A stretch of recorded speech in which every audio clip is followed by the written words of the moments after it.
हाँ जी, Huygens wave theory of light we can not explain the, हाइगेन के तरंग सिद्धांत द्वारा क्या स्पष्ट नहीं कर सकते, तुम लोग बताओ। इंटरफेरेंस, डिफ्रैक्शन, फोटो इलेक्ट्रिक या रिफ्रैक्शन। देखो भाई हाइगेन ने जो वेव को माना ना, देखो भाई सुन लो ध्यान से, हाइगेन ने वेव को माना था लॉन्गिट्यूडनल नेचर की। कैसी मानी थी? अनुदैर्ध्य। कैसी मानी? अनुदैर्ध्य मानी भाई, है ना। और लॉन्गिट्यूडनल नेचर से कौन कौन से फिनोमिना को एक्सप्लेन कर सकते हो? रिफ्लेक्शन को कर सकते हो, यानी कि परावर्तन को कर सकते हो, ठीक है। रिफ्रैक्शन को कर सकते हो, यानी कि अपवर्तन को कर सकते हो। इसके बाद बेटा इंटरफ्रेंस को भी कर सकते हो। किसको? इंटरफ्रेंस, यानी कि व्यतिकरण को।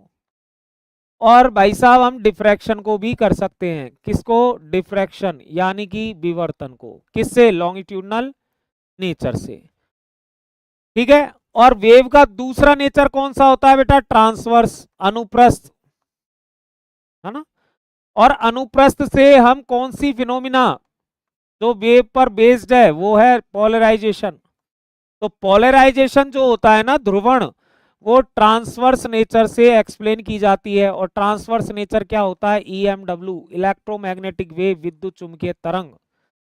तो किसको स्पष्ट नहीं कर सकते महाराज? क्या इसमें पोलराइजेशन है? नहीं है ना, तो किसको नहीं कर सकते? फोटो इलेक्ट्रिक को। क्यों? क्योंकि फोटो इलेक्ट्रिक इफेक्ट जो है वो लाइट के पार्टिकल नेचर पर है, कणीय रूप पर है। किस पर है? कणीय रूप पर है बेटा ये, ठीक है। तो राइट आंसर जाएगा इसका फोटो इलेक्ट्रिक। अगर पोलराइजेशन होता तो पोलराइजेशन भी डाल सकते थे, ठीक है। समझ गए क्या बच्चों? बिल्कुल सी इज द राइट आंसर। जो सी किए हैं बिल्कुल अच्छे से आंसर किए हैं, बहुत बढ़िया, शानदार, लाजवाब, जानदार, ठीक है। ये पूरा आपको चार्ट भी समझा दिया मैंने। नेक्स्ट, अगला क्वेश्चन। अगला क्वेश्चन पढ़ेंगे और जनता जनार्दन जवाब देंगे फटाफट से। नेक्स्ट क्वेश्चन पर पढ़ जाइए।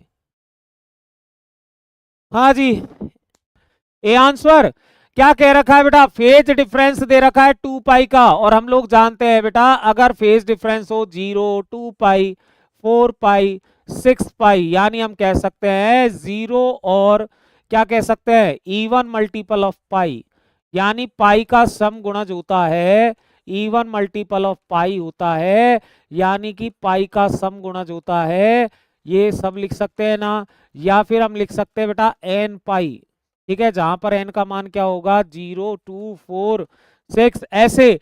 तो यहां पर इस स्थिति पर क्या होता है बेटा? कंस्ट्रक्टिव इंटरफ्रेंस होता है। कौन सा होता है बेटा? संपोषी व्यतिकरण होता है, पढ़ाया आप सब लोगों ने, है जी। और संपोषी व्यतिकरण के लिए बेटा क्या होता है? रिजल्टेंट एम्पलीट्यूड मैक्सिमम होता है। क्या होता है? मैक्सिमम होता है। इसमें देखो कंस्ट्रक्टिव में आर मैक्स होता है, जो 2a0 के बराबर आता है। आई मैक्स भी होता है, इंटेंसिटी मैक्सिमम होती है, जो 4I0 के बराबर आती है। आती है कि नहीं आती? बिल्कुल सर आती है। तो यहां पर राइट आंसर कौन सा जाएगा? कौन सा जाएगा? ए वाला। अगर आपका फेज डिफरेंस होता पाई, 3 पाई, 5 पाई, 7 पाई, पाई तो पाई, नहीं तो नहीं पाई, यानी कि हम कह सकते हैं ऑड मल्टीपल ऑफ पाई, है जी। क्या कह सकते हैं? ऑड मल्टीपल ऑफ पाई, यानी पाई का अगर हम कह दे विषम गुणज, ठीक है। तो इस कंडीशन पर क्या होता है? इस पर गुरुजी डेस्ट्रक्टिव इंटरफेरेंस होता है, यानी कि गुरुजी विनाशी व्यतिकरण होता है। और विनाशी व्यतिकरण में गुरुजी आर मिनिमम और आई भी मिनिमम होता है, और दोनों गुरुजी ना 0 के बराबर होते हैं। तो मिनिमम कब होता बेटा आपका? जब डेस्ट्रक्टिव होता, ठीक है। समझे क्या? बिल्कुल सर। तो इसका राइट आंसर मैक्सिमम मिनिमम किसके लिए? डेस्ट्रक्टिव के लिए, विनाशी व्यतिकरण के लिए, वो भी मैंने एक्सप्लेन कर दिया आपको, ठीक है। अगले क्वेश्चन पे आते हैं। नेक्स्ट क्वेश्चन पढ़िएगा। If the amplitude of two sources producing interference is 9:1, the ratio of intensity at maxima and minima is. दो तरंगों की तीव्रता का अनुपात दे रखा है बेटा, यानी I1:I2 दे रखा है 9:1। आपसे क्या पूछा गया है कि मैक्सिमम और मिनिमम इंटेंसिटी का रेशो बताना है तो कौन सी बड़ी बात है, आई मैक्स आपने पढ़ा है √I1 प्लस √I2 का होल स्क्वायर होता है। आई मिनिमम क्या होता है गुरुजी, √I1 माइनस √I2 का स्क्वायर होता है। यहां पर इन दोनों का रेशो पूछा है तो I max upon I minimum बराबर मेरे लालो क्या आ जाएगा, √I1 प्लस √I2 उसका whole square divided by √I1 minus √I2 का होल स्क्वायर। यहां पर देखो अब I1 अपॉन I2 का रेशो दे रखा है तो मैं इसको चेंज करता हूं थोड़ा सा, इधर से I2 कॉमन निकालो, नीचे से भी I2 कॉमन निकालो, तो क्या फॉर्मूला ये बन जाएगा, क्या इधर से I2 कॉमन निकालोगे √I2 तो इसके नीचे I2 लग जाएगा प्लस 1 का होल स्क्वायर, और इधर से भी निकालोगे तो √I1 अपॉन I2 माइनस 1 का होल स्क्वायर। अगर रेशो में हो तो आई मैक्स और आई मिनिमम का रेशो निकालने के लिए ये वाला फॉर्मूला ध्यान रख लेना महाराज, ये बना इसी से है, ठीक है ना। चलिए साहब अब इसमें वैल्यूज पुट कर देंगे तो भाई साहब क्या आएगा, अंडर में 9 अपॉन 1 प्लस 1 का whole square divided by √9 upon 1 minus 1 का होल स्क्वायर। इधर कितना आया, √9 3, 3 का 4, 4 का स्क्वायर 16, और इधर कितना है 3 माइनस 2 यानी कि 2 का स्क्वायर 4 यानी 4⁻1, यानी राइट आंसर क्या जाएगा आपका 4:1 जाएगा, डी वाला जाएगा। कौन सा जाएगा, डी वाला जाएगा। सी क्यों जाएगा मेरे लालो, सी नहीं जाएगा भाई, सी नहीं, डी जाएगा बेटा। ठीक है चलो क्वेश्चन का जवाब दो अगला, चढ़ाते रहते धतूरे कहेंगे मेरे को। हाँ जी, लैम्डा तरंग दैर्घ्य की एक वर्णी प्रकाश तरंगों में रचनात्मक व्यतिकरण के लिए पथांतर। कंस्ट्रक्टिव में क्या बताना है बेटा आपको, पाथ डिफरेंस बताना है। अरे भाई याद रख लेना रे, क्या एक तो ये फॉर्मूला फाई बराबर 2 pi upon lambda into path difference, ये रिलेशन ही पूछ लिया जाता कई बार एग्जाम्पल में, वो एग्जाम में है ना, इंपॉर्टेंट बेटा ध्यान रखना है ना, पथांतर कलांतर का संबंध ये ध्यान रखना, ठीक है। इसके बाद किसके लिए पूछा है, कंस्ट्रक्टिव के लिए पूछा है ना, कंस्ट्रक्टिव के लिए है ना, कंस्ट्रक्टिव संपोषी के लिए पूछ रहा है ना, तो संपोषी के लिए बेटा क्या होता है, एन लैम्डा होता है, एन लैम्डा, ठीक है। और डिस्ट्रक्टिव के लिए क्या होता है बेटा, है बताओ तो सही, विनाशी के लिए क्या होता है, विनाशी के लिए गुरुजी आपका होता है ये 2n plus minus 1 lambda by 2, ठीक है ना, ये होता है। और इसमें दोनों ही ऑप्शन सही है, कौन कौन से, 2n प्लस 1 लैम्डा बाई 2 भी सही है और 2n माइनस 1 लैम्डा बाई 2 भी सही है, लेकिन n की वैल्यू का ध्यान रख लेना, यहाँ पर n की वैल्यू 0 से चालू होगी, कहाँ से चालू होगी 0 से, यहाँ पर n की वैल्यू 1 से चालू होगी, ध्यान रखना। अगर ये दूसरे वाले ऑप्शन में n का मान 0 से चालू कर रखा हो तो बेटा ऑप्शन को गलत कर देना आप लोग, है ना, क्योंकि माइनस लैम्डा बाई 2 आ जाएगा, डिस्टेंस कभी नेगेटिव नहीं हो सकती, तो इसमें ध्यान रखना। अगर मान लो किसी बार आपको ये दोनों ही ऑप्शन में दे रखे डिस्ट्रक्टिव के लिए, है ना, आप कंफ्यूज हो गए कि हमारे गुरुजी ने तो दोनों ही बताए थे, तो भैया n की वैल्यू चेक कर लेना, अगर इस ऑप्शन में n का मान 0 से चालू हो रहा है ना, ये ऑप्शन गलत है फिर, ठीक है ना, ये ध्यान रखना। तो यहाँ पर तो किसका पूछा था, कंस्ट्रक्टिव का, तो सी सही है बेटा, ठीक है ना। चलो अगला क्वेश्चन, नेक्स्ट क्वेश्चन पढ़ो, जनता जनार्दन जवाब दो। भाई क्या कहा है, two sources of waves are called coherent if, बताओ कब कोहेरेंट होंगे, एम्पलीट्यूड सेम हो, वेवलेंथ सेम हो, सेम वेवलेंथ और फेज कांस्टेंट, बहुत बढ़िया, सांप दिख रहा है, कौन सा ऑप्शन जाएगा बेटा, सी वाला जाएगा। अभी बताया था कोहेरेंट सोर्स क्या होते हैं, जिसमें बेटा क्या होता है, सेम फेज होती है, समान कलामी, है ना, समान कलामी, ठीक है। और एक बात और ध्यान रखना, एक क्वेश्चन यहां से मैंने कई बार बताया है आपको, है ना, two different light source can not be coherent source, दो अलग अलग प्रकाश स्रोत कभी भी कला संबद्ध नहीं हो सकते, लेकिन यदि एक ही प्रकाश स्रोत से दो नए बना दिए जाए, है ना, एक ही लाइट सोर्स से दो नए बना दिए जाए तो दोनों नए जो बन रहे हैं वो कोहेरेंट होते हैं, फिर इंटरफेरेंस हो जाता है ना। अगर किसी कमरे में दो बल्ब लग रहे हैं सेम पावर के हैं बेटा, तो दोनों कोहेरेंट सोर्स नहीं है, इंटरफेरेंस नहीं होगा। लेकिन आपने एक बल्ब एक बॉक्स में लगा दिया अंदर और चार तरफ से बॉक्स से कवर कर दिया और उस बॉक्स में दो छेद कर दिए, अब वो दोनों जो हॉल होंगे ना बेटा, वो किसकी तरह व्यवहार करेंगे, कोहेरेंट सोर्स की तरह, इंटरफेरेंस हो जाएगा। और इसी का एग्जांपल है YDSE, young double slit experiment, इसी कॉन्सेप्ट पर है कि अगर एक मेन लाइट सोर्स से दो नए लाइट सोर्स बना देते हो तो दोनों कोहेरेंट होते हैं और फिर आपका इंटरफेरेंस हो जाता है। लेकिन दो अलग अलग लाइट सोर्स कभी भी कोहेरेंट नहीं होते, इस बात का ध्यान रखना, ठीक है ना।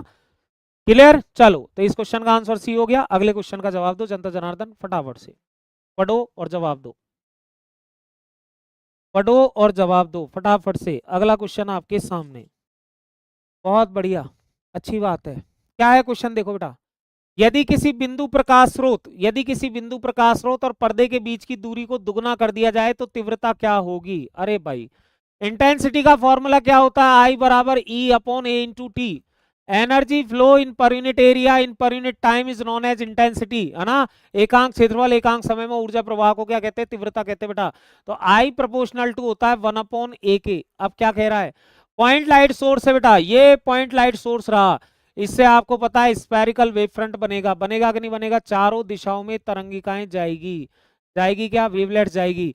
अब यहां पर ये कह रहा है कि भाई साहब आप डिस्टेंस को क्या कर दो। अब देखो अगर ए की बात करेंगे तो ए आएगा आपका पाई डी स्क्वायर, तो आई प्रोपोर्शनल टू आ गया 1 अपॉन डी स्क्वायर, डिस्टेंस से रिलेशन बन गया बेटा I proportional to D square. अब क्या कह रहा है कि डी को अगर 2 टाइम कर दो, डी को क्या कर दो 2 टाइम, तो इंटेंसिटी क्या होगी बेटा, फिर ध्यान से देखो, डी स्क्वायर इसको दुगुना करने पर क्या हो जाएगी 4, यानी 4 गुना कम हो जाएगी, 1/4 ही रह जाएगी ना बेटा, 1/4, बिल्कुल सर 1/4 रह जाएगी, है ना। तो क्या आएगा इसका राइट आंसर, डी जाएगा, डी, ठीक है, 1/4 रह जाएगी, ठीक है। अगर डिस्टेंस को 2 टाइम करेंगे तो 1/4 रह जाएगी, ठीक है। जरा आप सर, जब आप फिजिक्स पढ़ाती पूरी की पूरी हमारे माइंड में घुस जाती, इसलिए सर आप प्लीज रोज यूं ही फिजिक्स पढ़ाती, वाह, मैं तो रोज ही पढ़ाती, ठीक है।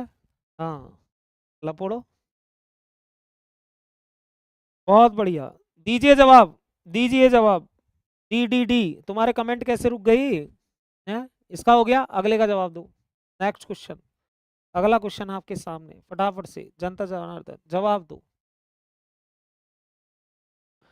हाँ जी, अगला क्वेश्चन, y1 बराबर 4 साइन ओमेगा टी, y2 बराबर ये क्या है, y1 बराबर दे रखा है 4 साइन ओमेगा टी, और y2 बराबर क्या दे रखा है 3 sine omega T plus pi by 3।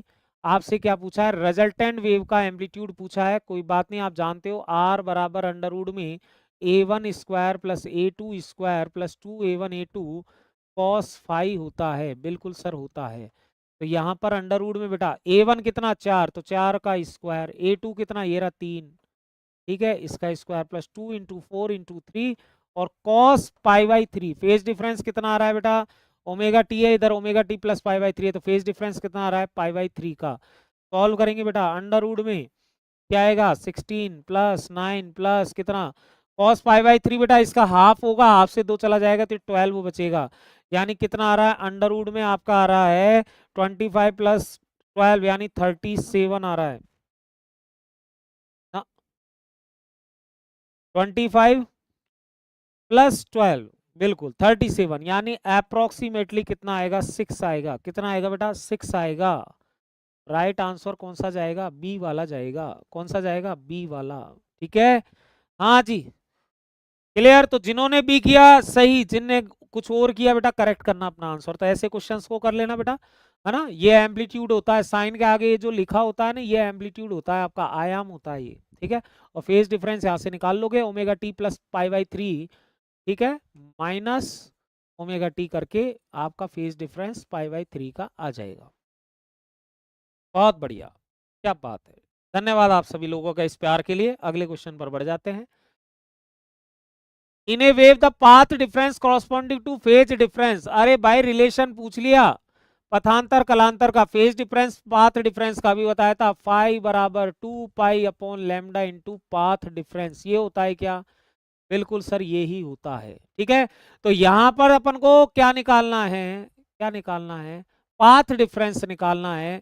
तो क्या मैं इसको ऐसे लिख सकता हूं कि lambda upon 2 pi into phi, लिख सकता हूं क्या, ऐसा देखना, इससे इससे ये लिख सकता हूं क्या, अगर पाथ डिफरेंस लिखने जाऊंगा तो बिल्कुल सर लिख सकते हैं। कौन सा ऑप्शन है जरा देखना, lambda upon 2 pi into phi, C वाला, सी वाला, ठीक है। हाँ ठीक है, समझे क्या, बिल्कुल सर समझ गए ना। तो इसका आंसर बेटा डी क्यों कर रहे हो, सी करो भाई, ये प्लस है प्लस, ओ भाई प्लस है बीच में, प्लस कहां से, गलत है ये तो, इज राइट, ओके।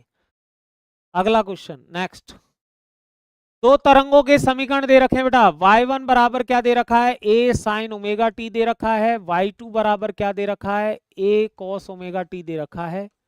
ठीक है, आपसे क्या पूछा है, दोनों में फेज पूछा है, फेज। तो कौन सी बड़ी बात है बेटा, इस नीचे वाली को मैं ऐसे भी तो लिख सकता हूँ, y2 बराबर a sin omega T plus pi by to लिख सकता हूँ क्या, बिल्कुल सर लिख सकते हैं अपन। यानी दोनों का अगर फेज डिफरेंस निकालेंगे, phi two minus phi one करेंगे तो phi two omega T plus pi by two में से ओमेगा टी सब्ट्रैक्ट करके पाई बाई टू का आ जाएगा। मतलब फेज कितना हो गया, पाई बाई टू का आ गया। अरे sine 90 plus theta cos theta होता है कि नहीं होता, बिल्कुल सर होता है ना, ठीक है ना, बिल्कुल सर होता है। ठीक है, तो पाई बाई टू का आ गया। अब क्या पूछा है कि भाई साहब जो फर्स्ट वेव है, फर्स्ट वेव, तो फर्स्ट वेव में बेटा ओमेगा टी, इधर क्या है omega T pi by plus pi by two, यानी आगे कौन है वाई टू, मतलब फर्स्ट वेव लैग करेगी pi by two the second wave. तो भाई साहब ये इसका ऑप्शन जाएगा, ये lag the second by the pi by two. ठीक है, पहली वाली दूसरी से पाई बाई टू पीछे ही तो होगी, होगी ना, तो वही तो लिखा हुआ है lag the second by pi by two. ठीक है, तो इसका राइट आंसर कौन सा जाएगा बेटा, आपका डी वाला जाएगा। कौन सा, डी वाला। ठीक है, ऐसे गलत मत करो क्वेश्चन। ठीक है, अगला वेवलेंथ दे रखी है आपको 3000 एंगस्ट्रम, आपसे फ्रीक्वेंसी पूछी है। लल्लू सवाल, अरे सब जानते न्यू बराबर सी अपॉन लेमडा होता है। लेमडा आपको गिवन है, तो न्यू आपका देखो कैसे निकालोगे, 3 इंटू 10 की पावर 8, और लेमडा कितना दे रखा है 3000, वो भी किसमें, एंगस्ट्रम में, तो 10 की पावर माइनस 10 मीटर है ना, को मीटर में कन्वर्ट कर लो। एंगस्ट्रम से मीटर में आ गया, बिल्कुल सर आ गया। यहाँ से सॉल्व करेंगे, 3 इंटू 10 की पावर 8 और नीचे 3 इंटू 10 की पावर माइनस 7, 3 से 3 यानी 10 की पावर 15 साइकिल पर सेकेंड। ठीक है, तो राइट आंसर कौन सा जाएगा बेटा, बी वाला जाएगा। कौन सा जाएगा, बी वाला। कौन सा वाला जाएगा बेटा, बी वाला जाएगा, बिल्कुल बिल्कुल बिल्कुल बिल्कुल, सभी का आंसर सही है, बी वाला, बहुत बढ़िया। हाँ, इतनी सस्ती नहीं यार। अगला question, what is the path difference of destructive, अभी बताया था बेटा, अभी बताया है, जल्दी से आंसर सही करो। चलिए साहब, D D D D D, ओहो, अब यहां में भी एक कौन कह रहा है, लपोड़ मारूंगा। ये ए भाई कंस्ट्रक्टिव के लिए रे, ये तो कंस्ट्रक्टिव का है ना बेटा, संपोषी का है ना। अशफाक खान क्या कर रहे हो आप, ऐसे करते हैं क्या भाई कोई, है गंदी बात ना, ऐसे नहीं करते बेटा। डिस्ट्रक्टिव वाला तो ये रहा ना, अभी तो लिखा था भाई, ये रहा डिस्ट्रक्टिव का। विनाशी का पूछा है मेरे लाल, तू संपोषी का बता रहा है यार, ये ऐसे नहीं करते मेरे लाल, ऐसे। राइट आंसर डी है, डी है, डी है। ठीक है, डी है। अगला क्वेश्चन क्या आया, ओहो न्यूमेरिकल है भाई, न्यूमेरिकल। अब थोड़ा सा सीरियस हो जाओ भाई, न्यूमेरिकल आया। वेवलेंथ गिवन है, बहुत अच्छी बात है साहब, वेवलेंथ भी गिवन है हमें, ये लिख ली वेवलेंथ। ठीक है, और आपको क्या दे रखा है, 1 mm चौड़ाई पर स्थित दो झिरियों, ओके। आपको स्मॉल डी भी दे रखा है 1 mm, है ना। यंग डबल स्लिट एक्सपेरिमेंट सबने पढ़ा है बेटा, प्रकाश स्रोत से लेके पर्दे तक की दूरी वो तो होती है कैपिटल डी, जो ये दे रखी देखो, हाँ ये दे रखी 2 मीटर, और दोनों स्रोतों के मध्य की दूरी ये 1 mm, इसको कन्वर्ट कर लो। और क्या पूछ लिया आपसे, निकटतम दीप्त व्यतिगण पट्टियां, ओहो सेपरेशन ऑफ ब्राइट लाइंस, मतलब फ्रिंज विड्थ पूछ ली।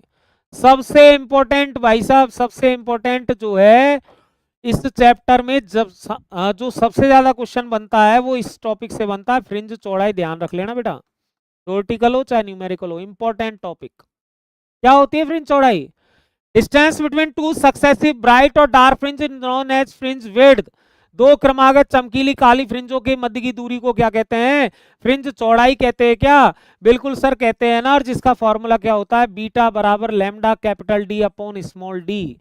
अरे जानते हो क्या है, ऐसा कुछ पढ़ा था क्या, यंग डबल स्लिट एक्सपेरिमेंट में, एक स्लिट तो ये हो गई, एक स्लिट ये हो गई, इन दोनों के बिटवीन डिस्टेंस स्मॉल डी, ये हमारी स्क्रीन जिस पर भाई साहब ब्राइट और डार्क फ्रिंज बनती है, हाँ जी, एकांतर क्रम में एक के बाद दूसरी है जी। और ये जो डिस्टेंस होती है ये कैपिटल डी होती है। याद करो उन पुराने दिनों को जब तुम फ्रिंज विड्थ पढ़ रहे थे, तो यहां पर दो ब्राइट फ्रिंज के बिटवीन डिस्टेंस ये भी बीटा, या दो डार्क के बिटवीन डिस्टेंस ये भी बीटा।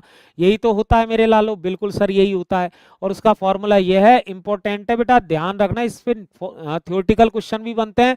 थ्योरेटिकल जो बनते हैं वो इनसे बनते हैं, देखो, बीटा प्रोपोर्शनल टू लैम्डा से, beta proportional to capital D से, beta proportional to 1 upon small D से, इनसे बनते बेटा, इनसे। और सबसे ज्यादा कलर वाला क्वेश्चन बनता है जो शायद आगे आ जाएगा, उसको वहां करा देंगे। अभी इस क्वेश्चन को सॉल्व करते हैं। लैम्डा कितना है, 5 इंटू 10 की पावर -7, कैपिटल डी 2 है, और नीचे कितना आ जाएगा, 1 इंटू 10 की पावर -3, यानी बीटा बराबर कितना आएगा, देखो 10 हो गया, 5 इंटू 2, ये 10 की पावर -7 और ये 10 की पावर 3 हो जाएगा, यानी बीटा बराबर क्या आएगा बेटा, 10 की पावर -3 आ जाएगा, ये 10 की पावर 4 और ये, ठीक है, किस में आएगी, ये मीटर में।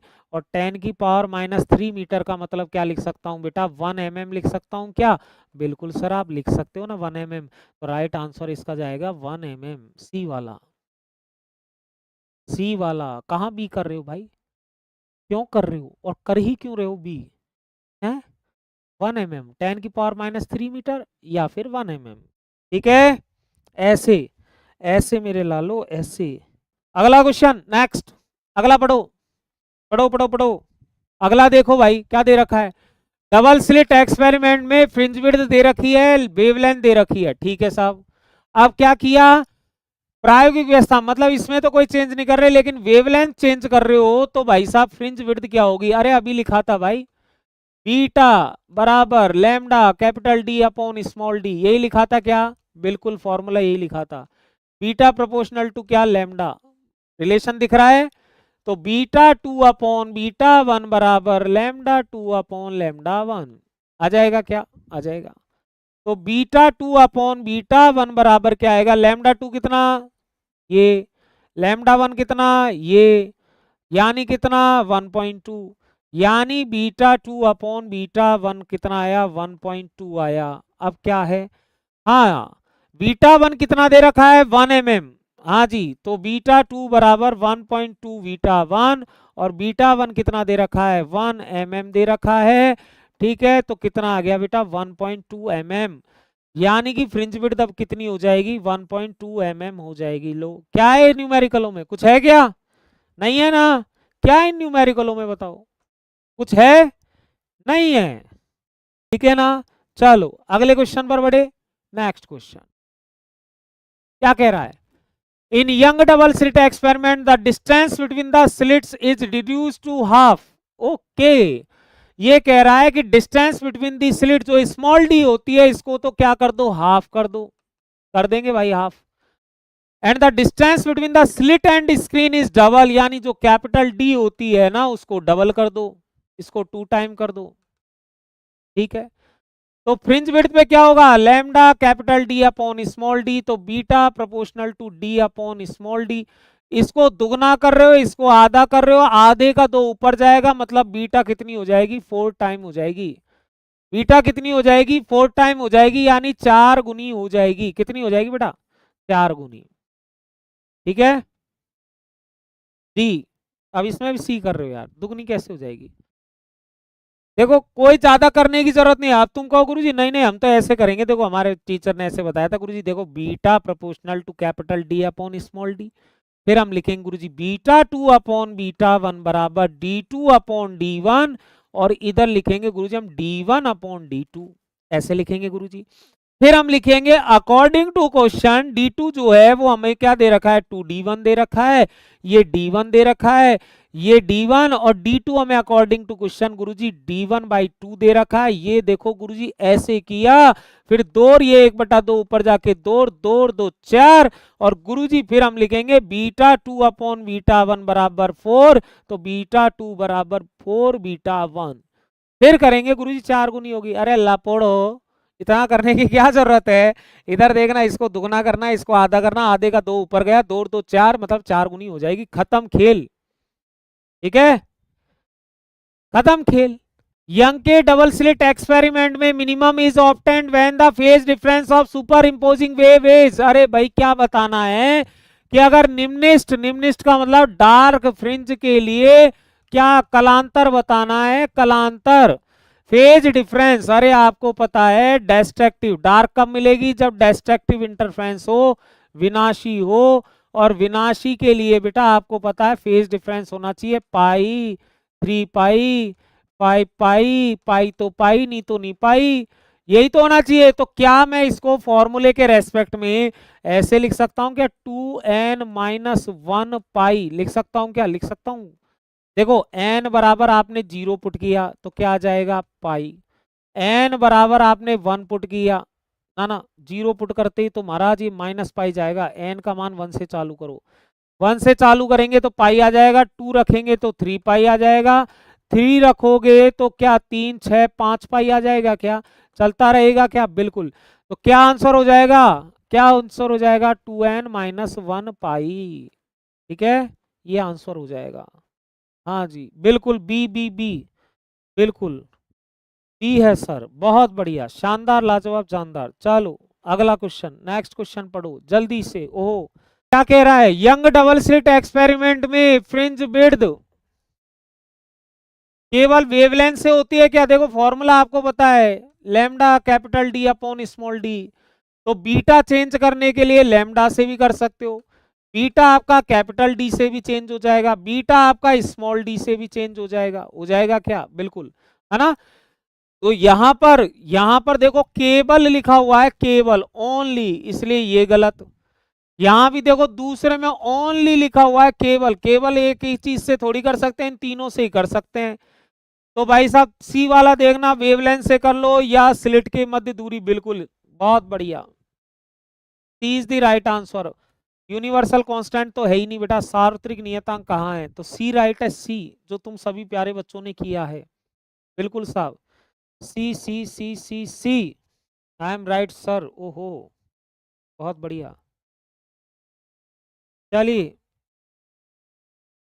बहुत बढ़िया, कोई बात नहीं, जान दे, कोई दिक्कत नहीं है। अगला क्वेश्चन, वेवलेंथ गिवन है क्या, बिल्कुल गिवन है, तो बीटा दे रखा है, बिल्कुल सर दे रखा है, और आपसे क्या दे रखी है, स्लिट और रेखा छिद्र और पर्दे, ओहो कैपिटल डी दे रखा है 40 सेंटीमीटर, यानी 40 इंटू 10 की पावर -2 मीटर, कन्वर्ट भी कर लो यहाँ पर।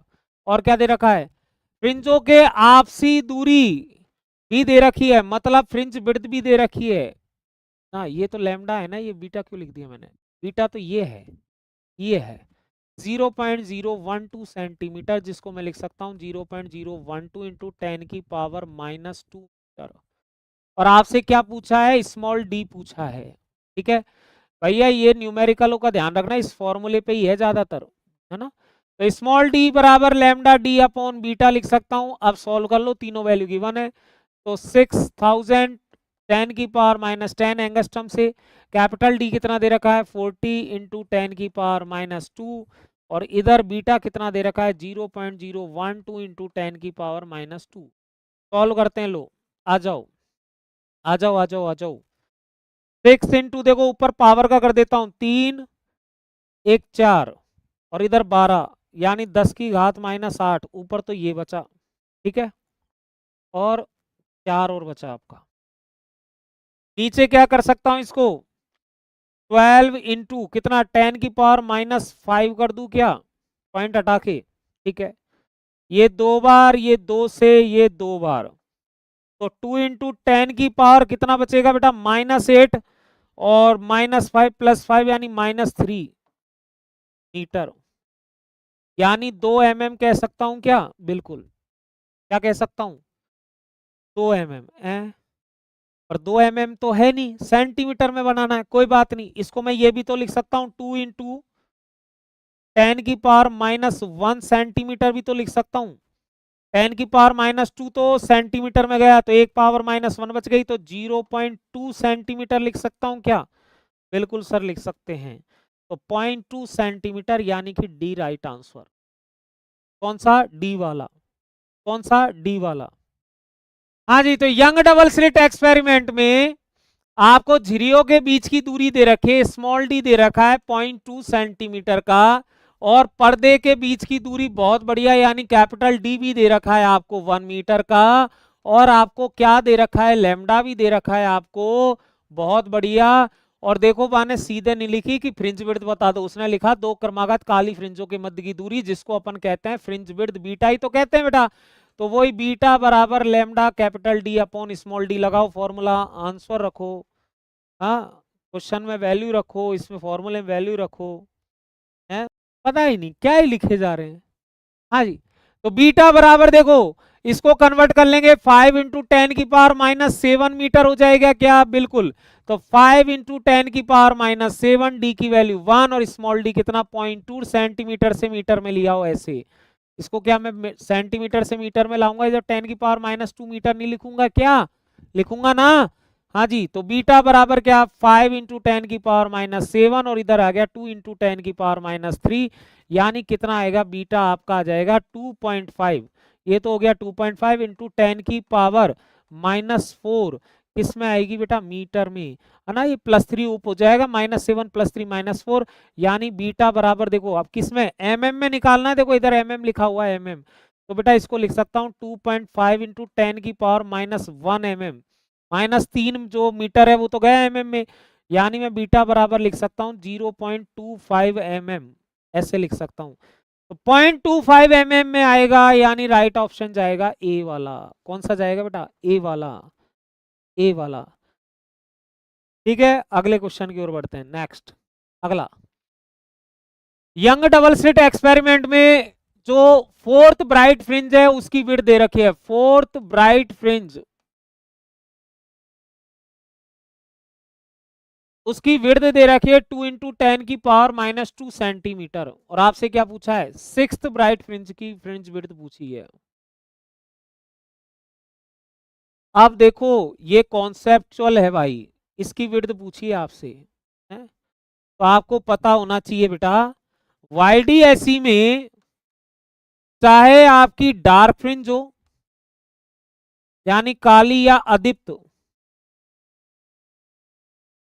ठीक है, और चाहे आपकी ब्राइट हो यानी कि चमकीली या प्रदीप्त,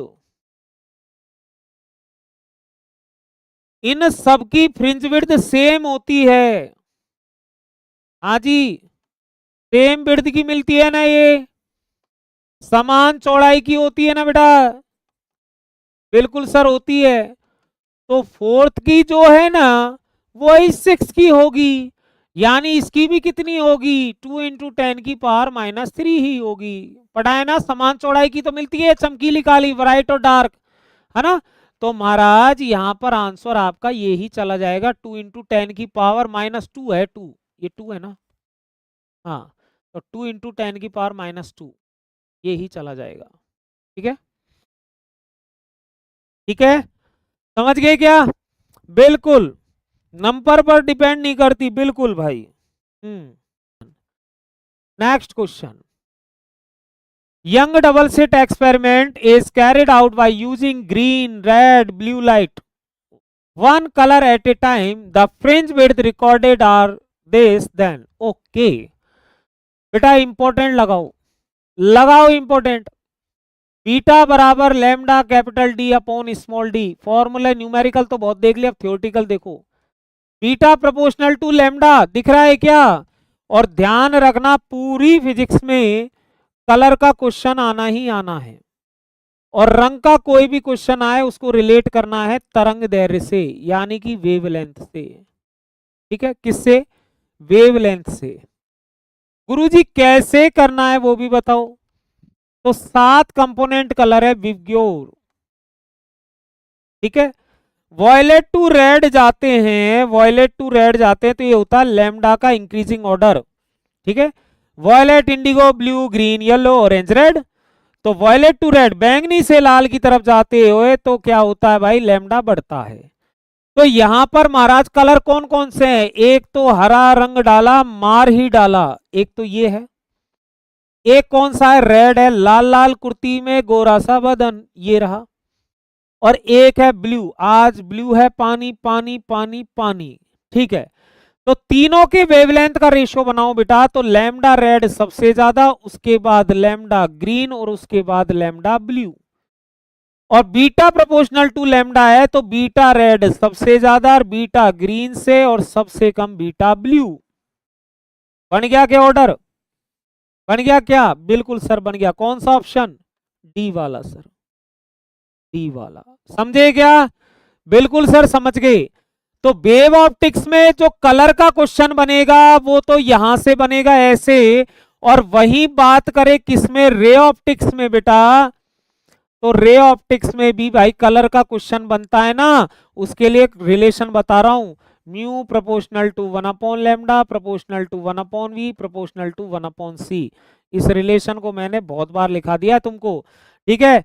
तो लैम्डा से रिलेट करना हो तो बी को रिलेट कर सकते हो, वेलोसिटी को, क्रिटिकल एंगल, क्रांतिक कोण TIR वाला, और रिफ्रैक्टिव इंडेक्स, ये रहा वो रिलेशन, ठीक है। हाँ चलो भाई आ जाओ क्वेश्चन पे। तो यहां पर क्या कह रहा है? यंग डबल स्लिट एक्सपेरिमेंट में separation between the slit and the screen increase, यानी भाई साहब कैपिटल डी को बढ़ा दो, स्लिट और स्क्रीन के मध्य की दूरी बढ़ाओ तो बीटा पर क्या प्रभाव? तो देखो भाई lambda capital D upon small D, तीन रिलेशन देके beta proportional to lambda, beta proportional to capital D, तो कैपिटल डी बढ़ाओगे तो बीटा भी बढ़ेगी, बढ़ेगी बढ़ेगी बढ़ेगी, इंक्रीज हो जाएगी, इंक्रीज हो जाएगी। ये लो ए आंसर, ए आंसर, ठीक है। समझे? यहां में बी कर रहा, देखो घटेगी है, लपोड़ पड़ेगी अभी। क्यों कर रहे हो घटेगी? Beta proportional to 1/d। अरे ये डी जो है ना, ये डिस्टेंस बिटवीन टू स्लिट्स होती है, दोनों प्रकाश स्रोतों के मध्य की दूरी होती है महाराज। यहां कह रखा है स्लिट और स्क्रीन की, कैपिटल डी की बात हो रही है, देखो तो सही, ऐसे नहीं करते ना भाई। बी और डी, बी और डी, बी और डी। अरे क्या कह रहा है? यंग डबल स्लिट एक्सपेरिमेंट में इंटरफ्रेंस हो रहा है तो आपको थर्ड मिनिमा, हाँ जी इंग्लिश वाला पढ़ता हूं, Young double slit experiment when two light waves from third minimum they have, अच्छा बहुत बढ़िया। थर्ड मिनिमम पे क्या बताना है आपको? एक तो कलांतर और एक पथांतर, बहुत बढ़िया। तो देखो भाई पथांतर का फॉर्मूला आपको पता है, 2n -1 λ/2, यही होता है क्या? बिल्कुल। तो बस यहाँ पर देखो 2 × 3 - 1, थर्ड मिनिमा की बात हो रही है, λ/2, तो कितना आएगा? 5 λ/2, ठीक है। तो पाथ डिफरेंस हो जाएगा 5 λ/2, ठीक है। ये रहा ऑप्शन डी, है ना। 3 लैम्डा n लैम्डा, ये तो कंस्ट्रक्टिव में जाएगा भाई, कंस्ट्रक्टिव में, किस में जाएगा? ये कंस्ट्रक्टिव में, n लैम्डा बन रहा है ना इसमें, 3 लैम्डा कंस्ट्रक्टिव, यानी किस में जाएगा? संपोषी में, ठीक है। और फेज डिफरेंस में कभी बाई 2 आ ही नहीं सकता, ये तो गलत है। बाई 2 तो किस में आएगा? केवल पाथ डिफरेंस में आएगा, डिवाइडेड बाई 2 तो। और फेज डिफरेंस ऑफ 3 पाई नहीं बेटा, नहीं बेटा, ये भी किस में जाएगा? आपका उसी में जाएगा, रेस्ट्रिक्टिव में, लेकिन थर्ड मिनिमा का थोड़ी जाएगा, ठीक है ना। हाँ जी क्लियर, तो डी है डी। चलो अगला, अगला क्वेश्चन, नेक्स्ट क्वेश्चन पढ़ेंगे, जनता जनार्दन जवाब देगी फटाफट से अगले क्वेश्चन का। डबल स्लिट एक्सपेरिमेंट में यदि आप क्या इंक्रीज कर रहे हो, फ्रिंज चौड़ाई कब बढ़ेगी? बीटा कब इंक्रीज होगा? तो देखो बेटा, beta proportional to lambda, beta proportional to D. अगर ये दोनों बढ़ेंगे तो बीटा बढ़ेगा, और या फिर बीटा प्रोपोर्शनल टू 1/d है, ये डिक्रीज होगा तो ये बढ़ेगा। बीटा तीन स्थितियों बढ़ेगा, लैम्डा को बढ़ा के, कैपिटल डी को बढ़ाकर, स्मॉल डी को कम करके। अब देखो तरंग दैर्घ्य बढ़ाई जाए, है तो पहला ऑप्शन ही सही है भाई, पहला ऑप्शन ही सही है। फ्रिंज विड्थ कब बढ़ेगी? जब वेवलेंथ बढ़ाई जाए, है जी। रेखा छिद्रों के बीच की दूरी बढ़ाई जाए, नहीं, इसमें तो डिक्रीज होगी ना, स्मॉल डी को अगर इंक्रीज करोगे तो बीटा डिक्रीज होगा ना बेटा, हाँ जी। स्रोत पर्दे के दूरी घटाई जाए, डी घटाओगे तो बेटा बीटा भी डिक्रीज होगा, है ना। और रेखा छिद्रों की चौड़ाई बढ़ाई जाए ना, भाई ये तीनों ऑप्शन गलत, पहला ऑप्शन सही है आपका, ठीक है। तो ए इज द राइट आंसर, बहुत बढ़िया। चलो भाई अगले क्वेश्चन पर बढ़ते हैं, next next. Young double slit experiment में फ्रिंज विड्थ जो है किसके लिए मिनिमम, कौन से रंग के लिए मिनिमम होती है? हैं? बीटा मिनिमम किसके लिए होगी? अरे बता दो, अभी मैंने बताया था कलर वाला क्वेश्चन आए, बिब्ग्योर लिखो, वॉयलेट टू रेड सबसे ज्यादा किसकी होगी बेटा, रेड की, लैम्डा आर सबसे ज्यादा, और लैम्डा जो वॉयलेट है बैंगनी की वो सबसे कम। क्या इसमें बैंगनी है, क्या बैंगनी नहीं है, वॉयलेट नहीं है, नहीं है, नहीं है। कौन सा है देखो, लाल, हरा, नीला, पीला, तो सबसे कम किसकी, ब्लू की, है ना। देखो लैम्डा ब्लू सबसे कम है क्या, ग्रीन, येलो और रेड के कंपैरिजन में बेटा बिल्कुल ब्लू की कम है, ब्लू की कम है ना, तो बीटा प्रोपोर्शनल टू लैम्डा है, तो जिसके लिए वेवलेंथ कम उसके लिए बीटा भी कम, यानी किसकी आएगी, ब्लू की आएगी। ठीक है ना, सी सी सी सी सी, बहुत बढ़िया। हाँ जी बिल्कुल, हाँ जी, हाँ बोर्ड लेवल का क्वेश्चन आता है बिल्कुल। अगले क्वेश्चन का जवाब, बहुत बढ़िया, अगले क्वेश्चन का जवाब दो जनता जनार्दन फटाफट से। एक दूसरे से इतनी दूरी पर स्थित दो झिरिया, लैम्डा दे रखा है, लो क्या क्या दे रखा है, देखो लैम्डा दे रखा है, बिल्कुल दे रखा है, इसको मैं 10 की पावर -7 मीटर लिख सकता हूं, एंगस्ट्रम से मीटर कन्वर्जन। उसके बाद क्या कह रहा है, स्मॉल डी दे रखा है 0.5 mm, इसको भी कन्वर्ट कर लो, 0.5 इंटू 10 की पावर -3, या लिख सकता हूं 5 इंटू 10 की पावर -4 मीटर। ये mm उसको डरा मत करो तुम, है ना, ये लल्लू पंजुस चीजों से। और इधर कैपिटल डी क्या दे रखा है, 2.5 मीटर है। आपसे क्या पूछा है, तृतीय दीप्त फ्रिंज की केंद्र से दूरी क्या होगी, अच्छा पक्की बात, तृतीय की पूछी है, लो तो लो, बीटा बराबर N lambda capital D upon small D, हाँ जी, लेकिन यहां पर ये बीटा नहीं लिखेंगे, इसको लिखेंगे एक्स, क्या लिखेंगे एक्स, क्योंकि ये पूछ रहा है सेंट्रल वाली से। समझ रहे हो क्या, नहीं समझ रहे, मैं बताता हूं, देखो तुम नहीं समझ रहे, नहीं समझ रहे तुम तो, तुम क्यों समझोगे, तुम तो समझना चाहते ही नहीं हो ना, इसलिए। हाँ जी, ये सेंट्रल हो गई आपकी, सेंट्रल जिस पर पाथ डिफरेंस 0 होता है। उसके बाद यहां सेंट्रल से बेटा आपसे थर्ड क्या पूछ रहा है, ब्राइट की डिस्टेंस पूछ रहा है, जिसको आप इधर ये लिखते हो एक्स, तो एक्स पूछ रहा है ये आपसे, ठीक है साहब, तो ये लगा दिया फॉर्मूला, तो 3 लैम्डा की जगह कितना, 6 इंटू 10 की पावर -7, कैपिटल डी 2.5 और स्मॉल डी कितना बेटा 5 इंटू 10 की पावर -4।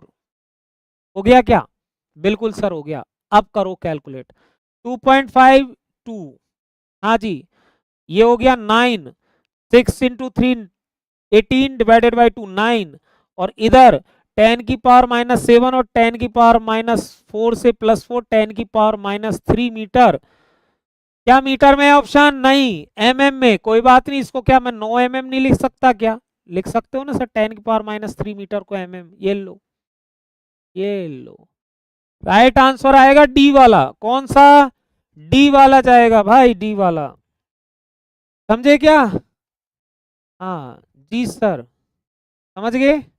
आगे बढ़ जाऊं, अगले क्वेश्चन पे आ जाऊं, ये लो नेक्स्ट। तो बेटा ये देखो, मैं एक बात बताता हूं आपको कि आप अगर मोनोक्रोमेटिक लाइट सोर्स लेते हो ना, ठीक है, एक वर्णी प्रकाश स्रोत लेते हो, तो क्या होता है, जितनी भी ब्राइट है ना वो उसी रंग की होती है, एक वर्णी मतलब एक रंग की, जैसे लाल लाल कुर्ती में गोरा सा बदन ले लिया तुमने, लाल रंग का जो है प्रकाश ले रहे हो, तो सारी ब्राइट रेड ही होगी, सारी ब्राइट कैसी होगी, रेड। और क्वेश्चन ये भी आता है कि अगर आपने मोनोक्रोमेटिक लाइट सोर्स की जगह व्हाइट सोर्स ले लो ना, व्हाइट लाइट सोर्स, श्वेत प्रकाश ले लो, श्वेत सफेद, तो बेटा ये सेंट्रल वाली जो है ना, ये तो कैसी होगी, व्हाइट, ये तो कैसी होगी, श्वेत ही होगी, व्हाइट ही होगी, लेकिन जो बाद की अलग अलग जो ब्राइट फ्रिंज है ना, वो सब अलग अलग रंगों की होगी, है ना। इसमें ऐसा नहीं है कि सारी ब्राइटें ही सेम रंग की होगी, सेम कलर की होगी, ऐसा नहीं है। अगर आप व्हाइट लाइट ले लेते हो तो सेंट्रल वाली तो व्हाइट होगी, बाकी सारी की अलग अलग रंगों की होगी, अलग अलग कलर की होगी, समझ गए क्या। तो अगर सेंट्रल वाली पहचाननी है तो व्हाइट ले लो, तो वो व्हाइट व्हाइट अलग दिखेगी, बाकी सब अलग डिफरेंट कलर्स की दिखेगी। तो इसलिए इसका आंसर जाएगा ए वाला। ये क्वेश्चन कई बार पूछा गया है कि मोनोक्रोमेटिक लाइट सोर्स एक वर्णिक प्रकाश स्रोत की जगह श्वेत प्रकाश काम में ले लिया जाता है, तो ब्राइट फ्रिंज क्या होंगी? तो सेंट्रल ब्राइट जो है वो तो कैसी बनेगी? व्हाइट, और बाकी जो ब्राइटें होंगी आगे की वो आपकी कैसी बनेगी? अलग अलग रंगों की बनेगी। ठीक है, सी दिया क्या? क्या है क्वेश्चन, देखते हैं, लाओ क्या है। वेवलेंथ को तो दुगना कर दो और स्लिटों के बीच की दूरी को आधा कर दो। ओके, बीटा बराबर lambda capital D upon small D. अब क्या कह रहा है? वेवलेंथ को इसको तो 2 टाइम कर दो, और जो डिस्टेंस बिटवीन दी स्लिट है यानी स्मॉल डी, इसको कर दो हाफ। कोई बात नहीं, इसको 2 टाइम करेंगे, इसको हाफ करेंगे तो बीटा 4 टाइम नहीं हो जाएगी क्या? ये 2 और नीचे का 1/2 ऊपर जाके 2, 2 और 2 4, ठीक है, तो 4 टाइम, 4 गुनी कितनी? 4 गुनी। बिल्कुल, सी इज द राइट आंसर, बहुत बढ़िया, सी सही है बेटा। ठीक है, चलो अगला क्या है। एक संकीर्ण स्लिट पर तीव्र गतिमान इलेक्ट्रॉन का समांतर पुंज अविलंबवत आपतित होता है। इंग्लिश में पढ़ते हैं, मजा नहीं आ रहा हिंदी में। A parallel beam of fast moving electron is incident normally on a narrow slit. Okay. A screen is placed at a large distance from the slit. बहुत बढ़िया। If the speed of the electrons is increased, which of the following statement is correct? क्या बात है, ठीक है। आप क्या कर रहे हो बेटा? इलेक्ट्रॉन डाल रहे हो किस पर? किसी स्लिट पर। अब आपसे ये कहा है कि अगर इलेक्ट्रॉन की हम स्पीड बढ़ा देना, स्पीड, ठीक है, तो क्या होगा? तो वेलोसिटी अगर हम बढ़ा दें ना, वेलोसिटी, तो उस स्थिति पर क्या होगा? रिलेट किससे करना है? रिलेट करना है एंगुलर विड्थ से। किससे? एंगुलर विड्थ से। बहुत बढ़िया बात है, ठीक है साहब। तो वेलोसिटी अगर बढ़ाओगे तो लैम्डा क्या होगा? इंक्रीज, पहली बात है ना। लैम्डा क्या होगा? डिक्रीज होगा बेटा, है ना। लैम्डा डिक्रीज क्यों बेटा? लैम्डा एक तरीके से क्या होती है? डिस्टेंस होती है, distance between 2 successive crust and trough, है ना। 2 क्रमागत चमकीली और काली, वो 2 क्रमागत संघ और गर्तों के मध्य की दूरी होती है। तो अगर वेलोसिटी को हमने बढ़ाया तो वेवलेंथ क्या हो जाएगी? डिक्रीज हो जाएगी, है ना। जल्दी जल्दी जल्दी जल्दी बनने लग जाएगी ना वेव, ठीक है ना। तो उस टाइम पर वेवलेंथ हो जाएगी डिक्रीज। और आप क्या पढ़ते हो महाराज? आप थीटा का फॉर्मूला पढ़ते हो, लैम्डा अपॉन ए, है ना, एंगुलर विड्थ का। तो अगर भाई साहब लैम्डा आपका डिक्रीज हो गया तो एंगुलर विड्थ भी क्या हो जाएगी? डिक्रीज हो जाएगी। इस रिलेशन के अनुसार इसका मतलब इसका आंसर जाएगा सी वाला। अच्छा क्वेश्चन था भाई, अच्छा क्वेश्चन था, समझे? समझे? ओके, आगे बढ़ते हैं नेक्स्ट क्वेश्चन पर। विवर्तन की शर्त क्या है? नेसेसरी कंडीशन फॉर डिफ्रैक्शन है, बताओ भाई, सबको पता है lambda is almost equal to D. यानी कि जो वेवलेंथ है, जो तरंग दैर्घ्य है ना, वो क्या होनी चाहिए? उसका ऑर्डर किसके बराबर का होना चाहिए? साइज ऑफ, सबने पढ़ा है, बिल्कुल, अवरोधक के आकार के कोटि की होनी चाहिए तरंग दैर्घ्य, होनी चाहिए ना। इसलिए लिखते हैं lambda is almost equal to D. अब डी की जगह यहाँ ए कह रखा है तो lambda almost equal to A. अब यहां पर क्या कह रखा है? तो ए अपॉन लैम्डा बराबर 1 लिख सकता हूं ना? बिल्कुल सर लिख सकते हो, पहला ही कंडीशन सही है ना। ए अपॉन लैम्डा करने जाओगे तो ऑलमोस्ट इक्वल टू 1 आ जाएगा क्या? बिल्कुल आ जाएगा ना सर। तो ए वाला सही है, ठीक है, हाँ जी, ए वाला। चलो अगला। The phenomena of diffraction of light was discovered. अरे विवर्तन की खोज किसने की थी भाई साहब? बताओ बताओ बताओ मेरे लालो, ग्रेमाल्डी ने की थी रे। ये तो लल्लू सवाल है, लो इसको तो मैं ही कर देता हूँ। ग्रेमाल्डी ने की बेटा, है ना। हाइगेन ने क्या दिया था? वेव प्रिंसिपल दिया था, ध्यान रखना। आरएचएस में तो आ जाते हैं ऐसे क्वेश्चन भाई। तरंग सिद्धांत किसने दिया था? हाइगेन ने। प्लांक ने क्या दिया था? क्वांटम थ्योरी दी थी। पार्टिकल नेचर किसने बताया? प्लांक ने, ठीक है। चलिए साहब अगला क्वेश्चन, नेक्स्ट। बस ज्यादा क्वेश्चन नहीं है अभी, जल्दी से खत्म करते हैं थोड़ी देर में ही, है ना। अगला question, A parallel beam of monochromatic light of wavelength this, यानी वेवलेंथ दे रखी है आपको 5000 एंगस्ट्रम, यानी कि 5 इंटू 10 की पावर -7 मीटर। बहुत बढ़िया। Is incidentally normally on a single narrow slip of width, okay, small D भी दे रखा है, या ए से भी डिनोट करते हो आप, क्योंकि ये बात शायद फ्रॉनहोफर डिफ्रैक्शन की हो रही है ना। फ्रॉनहोफर विवर्तन का क्वेश्चन है बेटा ये, है ना। तो यहां पर ये दे रखा है 0.001 mm, इसको कन्वर्ट करके क्या 10 की पावर -6 मीटर लिख दूं क्या? कैसे सर? mm की जगह 10 की पावर -3 और ये 10 की पावर -3, पॉइंट हटाने पर 10 की पावर, तो 10 की पावर -3 -6 लिख दूंगा ना बेटा। हाँ जी। अब क्या कहा गया है? The first minimum will be formed from the angle of diffraction equal to, अच्छा क्वेश्चन है भाई, फ्रॉनहोफर डिफ्रैक्शन का है। आपको पता है मिनिमा की कंडीशन क्या होती है? निम्निष्ट की जानते हो ना, क्या होती है बेटा? ए साइन थीटा बराबर एन लेमडा। बताओ यही है क्या मिनिमा के लिए? बिल्कुल। अगर पूछता मैक्सिमा, तो मैक्सिमा की कंडीशन क्या होती है फ्रॉनहोफर डिफ्रैक्शन में? 2n +-1 लैम्डा बाई 2 बराबर ए साइन थीटा, यही तो होती है बेटा। बिल्कुल सर यही होती है। लेकिन यहाँ क्वेश्चन बात हो रही है मिनिमा की, फर्स्ट मिनिमा, वो भी किसकी? फर्स्ट मिनिमा, यानी एन का मान क्या हो गया? 1, फर्स्ट मिनिमा। ठीक है, तो ए साइन थीटा बराबर क्या आ गया? लैम्डा, एन की जगह 1 रख दिया ना फर्स्ट मिनिमा के लिए। फर्स्ट मिनिमा की बात हो रही है, प्रथम निम्निष्ठ की। तो यहां से साइन थीटा बराबर क्या आ जाएगा? लैम्डा अपॉन ए, और दोनों वैल्यू आपको गिवन है। तो साइन थीटा बराबर लैम्डा कितना? 5 इंटू 10 की पावर -7, और इधर कितना? 10 की पावर -6, एक ही वैल्यू। ठीक है, ये रही एक ही वैल्यू। तो कितना आएगा? 5 इंटू 10 की पावर -1, यानी 5/10, यानी कि हाफ। यानी कि साइन थीटा बराबर कितना आया बेटा? हाफ आया। और साइन में हाफ किसकी वैल्यू होती है बेटा? 30 डिग्री की, मतलब एंगल ऑफ डिफ्रैक्शन कितना है? 30 डिग्री। अच्छा क्वेश्चन था भाई, बढ़िया क्वेश्चन था, लाजवाब क्वेश्चन था। ठीक है, बढ़िया क्वेश्चन था, लाजवाब क्वेश्चन था, मजेदार क्वेश्चन था। बहुत बढ़िया। अगले क्वेश्चन का जवाब दो जनता जनार्दन। अगले का क्या है? Light wave can be polarized as they are. बताओ, प्रकाश तरंगों को ध्रुवित किया जा सकता है अगर वो कैसे नेचर की है बेटा? ट्रांसवर्स की। ये तो मैं पहले ही जो है क्वेश्चन में बात कर चुका हूं। ट्रांसवर्स नेचर कौन बेटा? EMW, electromagnetic wave. तो पोलराइजेशन जो होता है वो ट्रांसवर्स नेचर से ही तो होता है, ध्रुवण से। ये ध्रुवण जो होता है वो अनुप्रस्थ प्रकृति से होता है, तो इसका राइट आंसर क्या जाएगा? ए वाला जाएगा।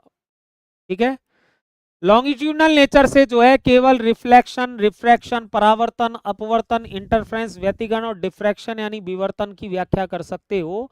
पोलराइजेशन की थोड़ी की जा सकती है। पोलराइजेशन के लिए ट्रांसवर्स नेचर जरूरी है। कौन सा बेटा? ट्रांसवर्स, अनुप्रस्थ प्रकृति। ठीक है, बिल्कुल सर, ठीक है। ठीक है, तो यहाँ पर इसका राइट आंसर ए जाएगा, जो सभी प्यारे बच्चे कर रहे हैं। क्या बात है। अगला, a polaroid is placed at 45 degree to an incoming light of intensity I naught. Now the intensity of light passing through polaroid after polarization would be, ओहो, यहां पर थीटा दे रखा है 45 डिग्री। आपने पढ़ा होगा एक नियम जो सबसे ज्यादा इंपॉर्टेंट है, वो है मेलस का नियम। ध्यान रखना बेटा, दो नियम इसमें, एक तो ब्रूस्टर का और एक मेलस का, इंपॉर्टेंट है।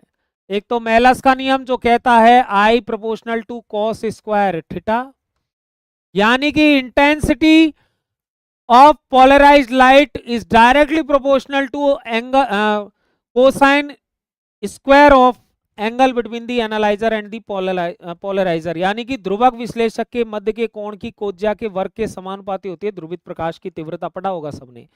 तो I बराबर I not cos square theta. I not क्या होती है? Maximum intensity. तो I नॉट कॉस स्क्वायर 45।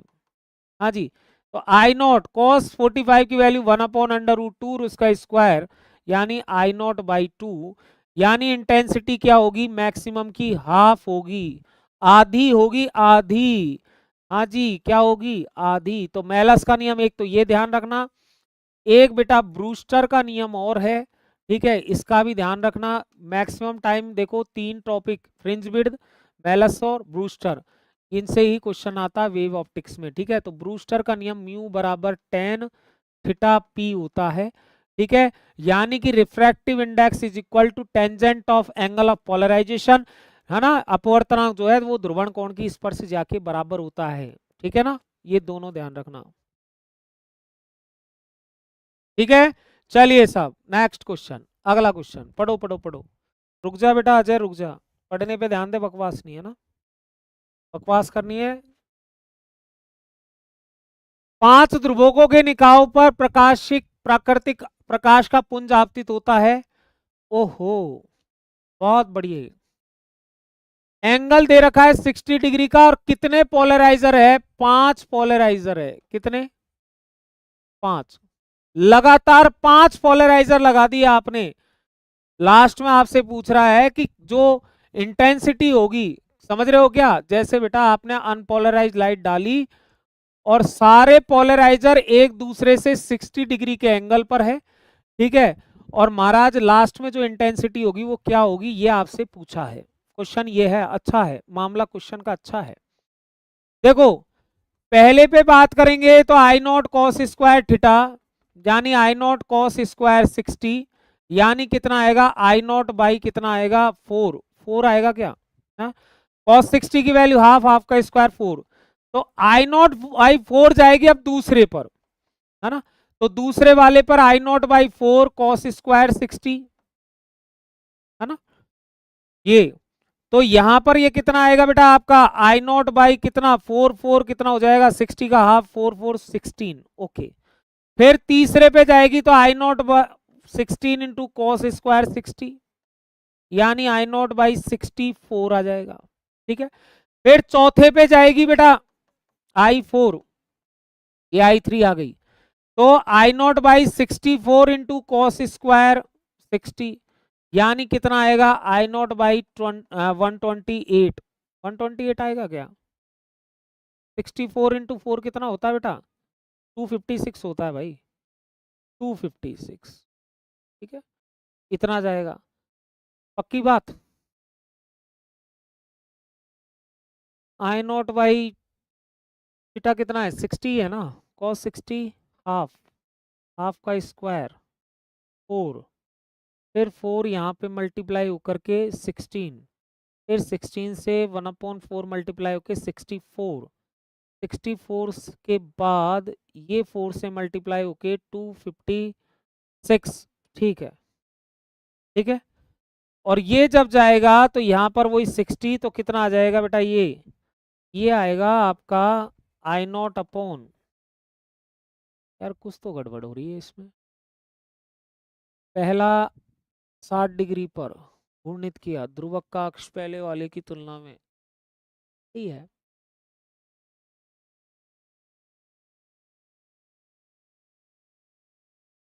4 16 60 128 नहीं, 28, हाँ ये 128, 128 कॉस स्क्वायर 60, तो 128 का कितना हो जाएगा? 1/4, यानी आई नॉट बटे 512, 512, बिल्कुल राइट ऑप्शन जाएगा इसका 1/512, ई वाला जाएगा, ई वाला जाएगा।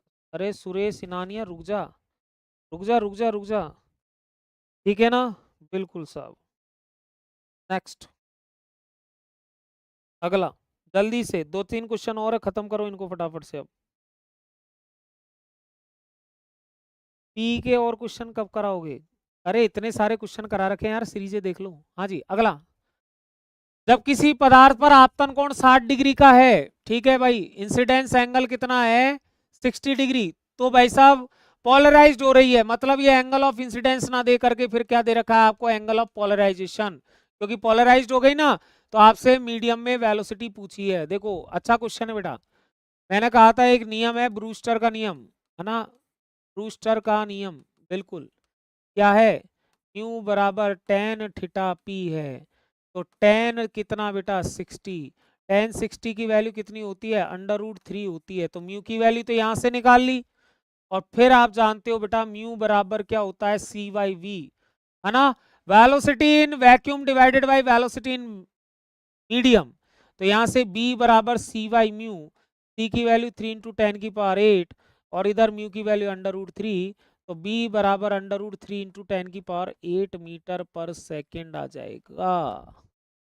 ठीक है, राइट आंसर कौन सा जाएगा, सी। तो भाई साहब ये दोनों इंपॉर्टेंट रिलेशन है, एक ये ब्रूस्टर वाला, ठीक है, ये दोनों इंपॉर्टेंट लगा लो। ठीक है, समझ गए क्या, हाँ समझ गए, बस 2-3 क्वेश्चन और है फिर खत्म होगा। When an unpolarized light of intensity I0 is incident on a polarizing sheet, the intensity of the light which does not get transmitted। बहुत बढ़िया, बहुत बढ़िया, कोई बड़ी बात नहीं है इसमें, आपको पता होना चाहिए। अगर अनपोलराइज्ड, ये मैंने लिखा भी रखा है ऐप में, अनपोलराइज्ड लाइट से को आप बदल देते हो किससे, पोलराइज्ड लाइट से, किससे, पोलराइज्ड लाइट से, तो उस टाइम पर हाफ इंटेंसिटी ही आगे जाती है, I0/2 आधा ही जाता है, आधे को रोक लिया जाता है। तो ये तो वही डायरेक्ट क्वेश्चन है आपका, ठीक है ना, ठीक है, समझ में आ गई बात, आधी आगे जाती है, आधी को रोक ली जाती है, समझे क्या, बिल्कुल, क्यों, कारण क्योंकि आपको पता है बेटा पोलराइजेशन में क्या होता है, जो पैरेलल वाले वाइब्रेशंस होते हैं ना वो ही आगे जाते हैं।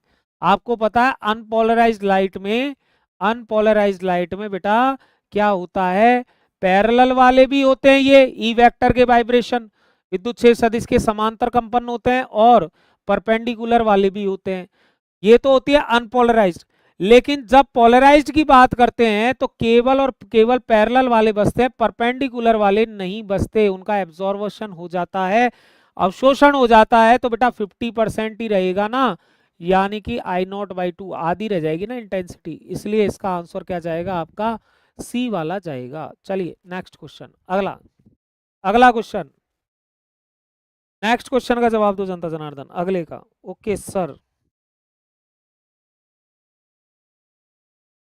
सर मॉडल पेपर फर्स्ट की केमिस्ट्री कब कराएंगे सर, जिस दिन नैन सर फ्री होंगे उस दिन करवा देंगे बेटा, है ना, ठीक है, कर लेंगे बात, उनसे कह दूंगा मैं, पूछ लूंगा, ठीक है, करवा देंगे। और कुछ, अगले का जवाब दो आप, तो नेक्स्ट क्वेश्चन का जवाब, नेक्स्ट क्वेश्चन का जवाब दो जी सर।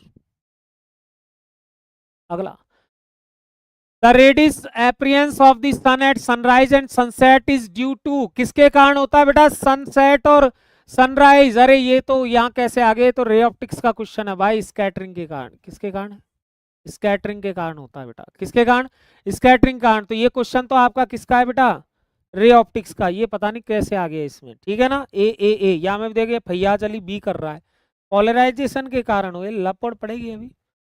लास्ट, अगला question, two periodic waves whose amplitude are A1 and A2 pass through a region. If A1 is greater than A2, then resultant difference of maximum and minimum amplitude। अरे वाह भाई वाह, ऐसे क्वेश्चन देख के बच्चे डर जाते हैं, डरने का नहीं है बेटा, देखो क्या पूछा है यहाँ पर, A1 A2 एम्पलीट्यूड दे रखा है, मैक्सिमम और मिनिमम एम्पलीट्यूड जो होगा, अरे आपको पता है भाई ए मैक्स की अगर बात करूंगा तो कितना होता है, A1 + A2, मैक्सिमम एम्पलीट्यूड यही होता है क्या, बिल्कुल।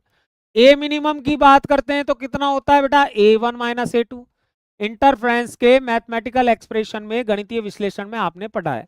तो ए मैक्स ये रहा, ए मिनिमम ये रहा, आपको बताना है इनके परिणामी का अंतर, मतलब ए मैक्स माइनस ए मिनिमम बताना है आपको, कौन सी बड़ी बात है बताओ, A1 + A2 में से सब्ट्रैक्ट कर दो A1 - A2 को, तो बेटा A1 + A2 - A1 प्लस का A2 ये कैंसिल आउट हो गया, तो कितना आएगा 2A2।